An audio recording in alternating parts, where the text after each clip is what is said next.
I'm Sister Roxanne SCHARES, a school sister of Notre Dame, originally from the United States, after serving and then served many years in Africa. I am presently serving as an Associate Executive Secretary of the UISG. Beginning in the United States, I taught high school for 9 years in 3 different states in the rural areas. Then mission to Kenya, where I taught school, worked with teachers and helping them in leadership formation. Then in my own community for formation of women who wanted to join us.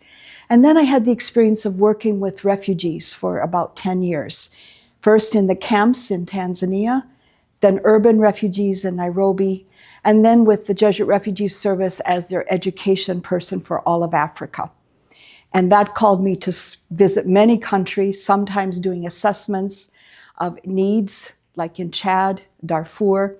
Sometimes it was looking at our projects. At other times we were looking at how to improve our peace education program for people who were impacted by war. Well, many stories come to mind, but one that comes back frequently is when I worked in the camp in Tanzania with Burundian refugees. And one man who was our catechist in the camp, we had almost 75% were Catholic, 50,000 people. And he was my interpreter often from Swahili to Kirundi. And he would tell me the challenges they faced in the camp. He himself becoming a refugee when he was 17 years old. And now he's a married man with several children.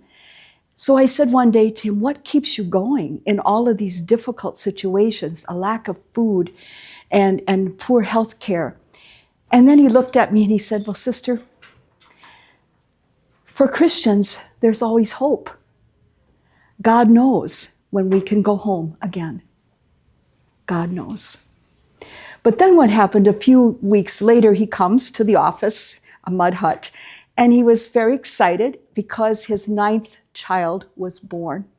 All of them refugees. And he told me the name they gave her, Christina Victorina Nibigisi. Nibigisi, Kirundi. And I said, what does that mean? He said, God knows. And what that experience, as well as the years with refugees, has shown to me is hope is God's gift to us. And it's revealed when we are with one another in the suffering, in the struggle, in whatever circumstances of life there is. And I have discovered again and again that we are called to be at the margins. And I think that's where religious men and women can make a difference. We are with people, accompanying them in their struggle, in their life, and we can discover God's gift of hope.